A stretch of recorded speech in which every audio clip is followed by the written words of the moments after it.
Ako naman, example from age 20 hanggang 36, halos wala akong pera niyan eh. 16 years, men, napalaboy-laboy sa kalsada. may trabaho ko no, kaya maliit ang sweldo. Tapos paminsan-minsan may nagkakagusto sa aking maganda. Kahit mayaman boyfriend nila, pumapatol sila sa akin. Wow! Dine-develop ko lang sila eh. Kasabay ko sila sa jeep, tapos kasabay ko sila sa UV Express. Hanggang one time na lang, hahalikan na lang nila ako bigla. Pogi. Patawa lang yun. Katas lang ng patawa yun. Hindi, walang exaggeration.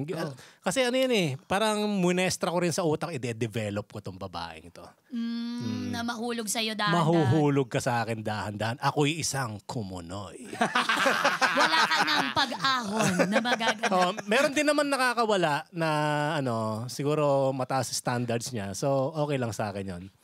Ang technique lang dyan, manligaw ka ng 5. Pag may sumunggot na isa, di yun na yun. Okay, so mas maraming chances of winning. Parang ganon. Yes, raffle lang. Grabe yung level of confidence mo, Ryan. Umaabot talaga hanggang doon sa kabilang studio. Nadarama ko eh. Tumatagos nga sa human body ko na pumapunta doon sa kabila. Ganon siya kalakas, men. Pinag-aralan ko yung statistics eh. Ganon talaga. Minat niya. Galing.